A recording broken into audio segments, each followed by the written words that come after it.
کیا آپ جانتے ہیں کہ بھارت کے انقلابی بھگت سنگھ نے جس شخص کی موت کا بدلہ لیا تھا وہی شخص تھا جس نے سب سے پہلے متحدہ ہندوستان سے علیحدہ ایک مسلم مملکت یعنی پاکستان کے قیام کا تصور پیش کیا تھا؟ جی ہاں، ہم بات کر رہے ہیں لالا لاجپت رائے کی، وہی پنجابی رہنما جنہوں نے انگریزوں کے خلاف جدوجہد میں اہم کردار ادا کیا۔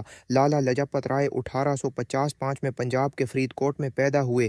وہ ہندوستانی سیاست میں ایک نمایاں شخصیت کے طور پر ابھرے اور انہیں پنجاب کا شیر کہا جانے لگا۔ وہ ہندوستانی سیاست میں ایک نمایاں شخصیت کے طور پر ابھرے اور انہیں پنجاب کا شیر کہا جانے لگا۔ نہ صرف کانگریس کے رہنما رہے بلکہ بعد میں ہندو محاسبہ اور دیگر تحریکوں سے بھی وابستہ ہو گئے۔ ان کا ایک اہم کارنامہ علیحدہ مسلم مملکت کے قیام کا وہ نظریہ ہے جو انہوں نے پیش کیا تھا جسے بعد میں علامہ اقبال اور محمد علی جناح نے آگے بڑھایا۔ 1928 میں برطانوی حکومت نے سائمن کمیشن تشکیل دیا، مگر چونکہ اس میں کوئی ہندوستانی شامل نہیں تھا اس لیے ملک بھر میں اس کے خلاف احتجاج ہوا۔ لالا لاجپت رائے نے لاہور میں ایک بڑے جلوس کی قیادت کی اور نعرہ بلند کیا، لیکن برطانوی پولیس نے بے رحمی سے لاٹھی چارج کیا جس میں لالا لاجپت رائے شدید زخمی ہو گئے۔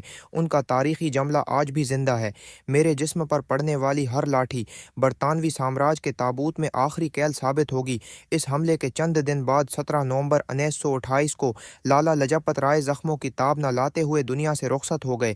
ان کی موت نے ہندوستانی انقلابیوں کو جھنجھوڑ کر رکھ دیا۔ بھگت سنگھ، راجگرو اور چندر شیکھر آزاد نے اس کا بدلہ لینے کی قسم کھائی۔ انہوں نے پولیس سپرنٹنڈنٹ جیمز اے اسکاٹ کو نشانہ بنانے کا منصوبہ بنایا، لیکن غلط فہمی میں انہوں نے جان سونڈرز کو قتل کر دیا۔ یہی واقعہ بھگت سنگھ کی گرفتاری اور بعد میں ان کی پھانسی کا سبب بنا۔ لالا لاجپت رائے کی زندگی اور ان کی جدوجہد آج بھی یاد کی جاتی ہے۔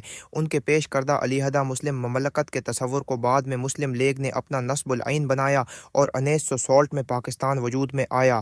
ان کی موت نے نہ صرف تحریک آزادی کو نئی قوت دی بلکہ بھگت سنگھ جیسے نوجوانوں کو جدوجہد کے لیے مزید پرجوش کر دیا۔